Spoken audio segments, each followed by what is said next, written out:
let's do an uncut base routine. It's going to be 10 minutes, uninterrupted, unedited, so you can see what you can get done realistically in 10 minutes because I love doing extravagant looks. I just did a completely white face makeup the other day in case you missed it. But I know in your everyday life, you need something really practical. And then from there, we can start to graduate the technique and the ideas up, but we need a base to start with. So we're going to do this series. You can see more in the playlist below. I'm starting with a glowy primer, which I am going to then go on top of with a mix. So in the summertime, I was really loving this foundation. First summer that I've used it. Maybe it's also new. This is the Soft Focus Matte Foundation. Actually, it's called Soft Matte Architecture from Tom Ford. But I can't really wear it around other parts of my face. T-zone, oily, rest of my face can be normal to dry depending on what's going on. So I'm gonna mix it with my skin tint from Milk. I'm using shade 10. And since my summer shade is obviously darker and then this shade is a little brighter depending on where it's placed, it's gonna be a great mix. Now I'm gonna grab my little foundation brush, which still has a little wrapping on it, and mix it. Now, where I normally get more oily or have more pores, I'm gonna have a little bit higher mix of the matte foundation in there. And then where I have more normal to dry, I'm gonna go in with a higher mix of the hydrogel tint in there. Also using a mattifying kind of formula around where I tend to see more pores, which is for me here and here. For most people, that's where it really happens, or even the nose. I would focus that kind of formula in that area. And then again, reverse the ratios for the rest of the face. Forehead is going to be kind of the same because I tend to get a little oily on the forehead for sure. Now, I had someone ask if you can spray your brush when you're also using just foundation. Absolutely. And I'm just going to go back to what I have been saying about spraying your brush. Just make sure it works with the formula that you're working with. If you have a foundation or a concealer, whatever it is, that gets very dry easily, it looks like it was set with powder, otherwise self-setting formula, and then you try to spray too much spray onto your brush, you might end up having a lot of breakage in your formula. Excuse me, I have like a strand of hair somewhere. I can feel it. I can't see it. Yeah, you might have some things breaking up because you have what's in the setting spray, which is also trying to help set your makeup, and then you have whatever micro powders and other longevity ingredients in your foundation or concealer. They're going to work against each other. So it's not ever a yes or no, it's always it depends. And that's probably one of the most frustrating things about asking a makeup artist a question, because we have experience with so many different potential scenarios, and that's what we're answering for. So just experiment. One way that you can see actually what kind of product you have, if you're like, I don't know if it's self-setting, you could also go to Sephora. Sometimes they're good about saying what a formula is meant to do, what it's good for, if it's self-setting, if it's long wearing. If it says self-setting or long wearing, that's going to be the one where you want to be careful. Now, if you can't find that information for something that you're using, what you can do is pop a little onto a palette or the back of your hand and then hit it with a fan or let it dry, right? Let's not forget the neck.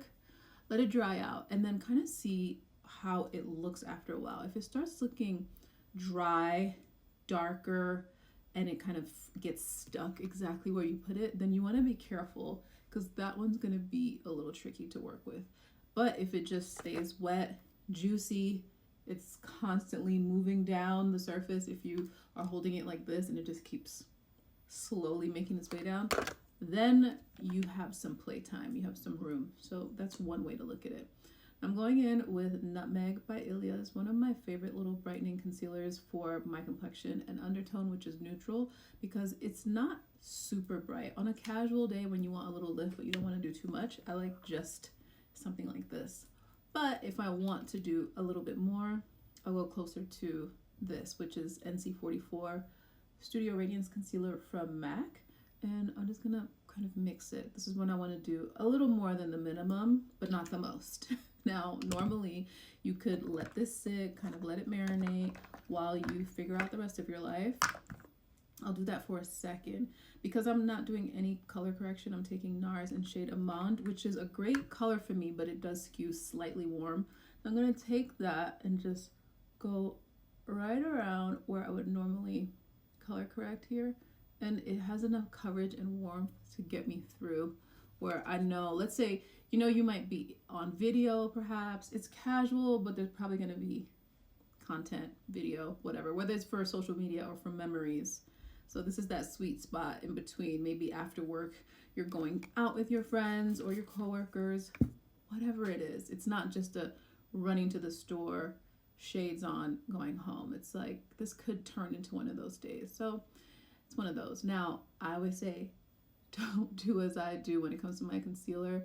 I had a series called Face Map that was all about telling you, or showing you rather, different ways you could potentially map your concealers and your contours depending on what you're trying to go for. I might bring that back because I feel like there's so much to say. And again, not everyone sees everything, so we know that. That's something else that is a big factor in why I might actually bring that back. I think sometimes I get tired of talking about the same thing, but I always come back to the basics because foundational stuff is not actually something you can really tire of. You always have to revisit it. So here's my little blend. I am loving the way it's looking. I just need to make sure this is straight. Make sure when you do your highlight that it's actually following a line that you wanted to follow. Otherwise, you could be giving yourself a little special effects crooked nose by accident. If you don't already have one, and if you don't want one, I'm just saying that may be something you want to think about. Now, I'm using the Refi bronzer. I'm just going to do a quick check. Okay, I need a little blend right there. Refi bronzer in shade Onyx. I've shared this before. It looks really red online, but it's an earthy red, so it's not too intense, and it looks really good on neutral undertones. This is it right here. I'm going to go straight in. I'm not going to do contour. It's going to be more of a bronzer. I'm actually going to use the side of the brush to get down here. Contour is not going to be on the menu today. This is bronzer and blush only. Now, I'm going to use a stick blush that is kind of new to me, maybe not new to you. It's a stick blush by NARS called Fling. You see I'm using this around my nose. Normally that's a big no-no, but there are certain bronzers like this one, the controversial Anastasia one, the Say Beauty liquid and pot version, like the Sun Melt, that really work beautifully even as contour. They're not too intense. This is Fling by NARS. I'm just gonna pop that on. I think that is a gorgeous, soft tone for somebody who's like, I want to add color to my face. Maybe you're not ready to go full pink blush, or you never will because it's just not your style, which is fine. But I want to show you just some options. This is like a soft flush that once you get blended in, it can feel like a part of you and doesn't feel so intense. Now I'm gonna set my face. I've been using this powder by Fashion Fair in the shade Tawny. Yeah, Truly Tawny. And I'm gonna put a little bit in my little bowl. I was afraid this was gonna be a drying powder. I don't know, from when I looked at it in the container, I think because I've seen other powders this color and they tend to be, I was making assumptions, which never works. And I finally gave it a try one day. I was like, this is absolutely beautiful, lightweight, stunning, not drying. But then again, I didn't put on a ton, so I guess depending on how much you add, that could be a factor.